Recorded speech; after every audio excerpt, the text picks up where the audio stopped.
Remember all the good memories you have made and know that your life will be so full of wonders in the coming year. Happy New Year 2020. From ASportsZones.com. Welcome to ASportsZones, hub to sports world news, update on soccer.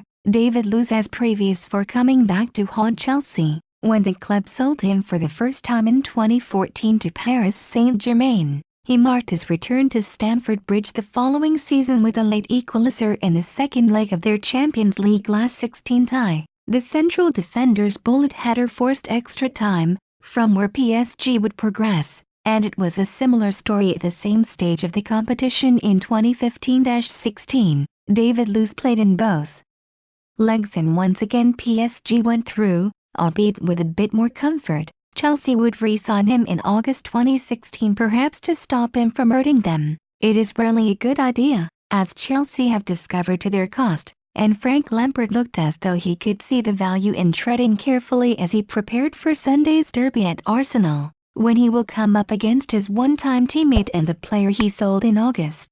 Please subscribe in our YouTube channel and follow and like us on Facebook #ASportsZones. Visit our site at www.ASportsZones.com for more sports updates.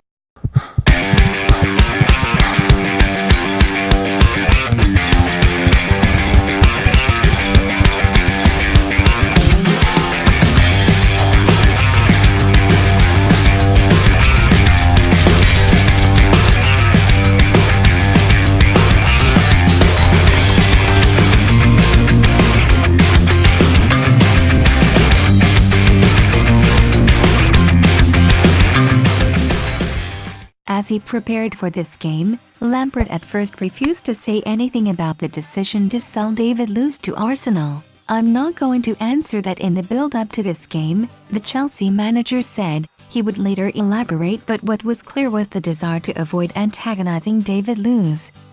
To keep under wraps a subplot that could become a key part of the occasion, David Luiz might be erratic, but he remains capable of pulling out a high-level performance. "What I don't want to do is look like it's a personal question going into a game against a player I respect and played with," Lampard said. It is delicate because the bottom line is that Lampard came to feel that David Luiz would not be a fit for the dynamic he wanted to create in his Chelsea squad. Lampard was resolved to play a high defensive line and to give opportunities to the 22-year-old Fikayo Tomori. Would keeping David Luiz have helped either of those aims? Moreover, if Lampard could not guarantee the Brazilian a regular starting place, would he have become a problem? The 32-year-old is a long way from being the shy and retiring type, as Lampard knows from playing with him, and he fell out spectacularly with a previous Chelsea manager, Antonio Conte, in 2017-18. In the end, a parting of the ways made sense to Lampard and David Luiz, with the latter also motivated by the challenge at Arsenal. The pair are not close friends, yet there is professional respect, which comes from having lived intense experiences together, most notably Chelsea's Champions League final triumph against Bayern Munich in 2012, a game for which David Luiz had been in injury out. David played with half a hamstring in the final. "I know that," Lampard said. "He got himself fit when he was under pressure with the injury. I will always respect that." And he moves on. Lampard talked at the time of David Luiz's transfer about having had honest conversations with him and, to the manager, it was just a decision that was made.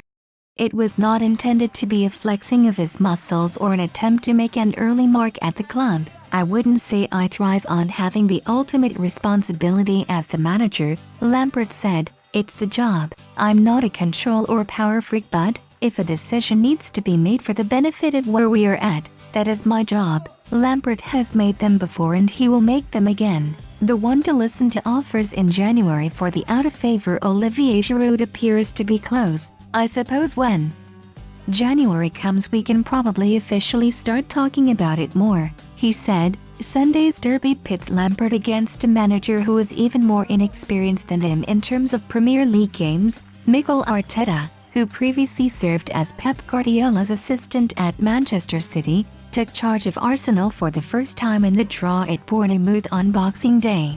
He has worked under one of the greatest, if not the greatest, so I don't buy the whole inexperienced one," Lampard said. "Who's to say a manager is better or worse if they are in their first or 50th year of management? Arteta would have seen the daily challenges at City, but he would have observed them more. Now it's his turn to make those decisions himself, as with David Luiz." Lampard wishes Arteta well, just not on Sunday, when Chelsea will hope to bounce back from their shock home defeat by Southampton on Boxing Day. "Arteta was a very good player, very intelligent, very technical," Lampard said. "He was not a fist-pumping kind of leader, but he was a leader, and it looks like he could be well suited to management. I do wish him well because I understand the strains and the pressures of it. I certainly found that it helps being an ex-player of the club as Arteta is at Arsenal. Knowing some faces behind the scenes, the values and standards, it can help in the early stages, but after that it probably levels out and your work is your work. The honeymoon doesn't go on forever and it shouldn't do. I'm sure the fans will have a feeling for Arteta and want him to do well." If you have any comments or suggestion, feel free to comment below. Thank you for watching. Please subscribe in our YouTube channel and follow and like us on Facebook #ASportsZones. For more sports update, visit our site at www.ASportsZones.com. Do not forget to click the notification bell.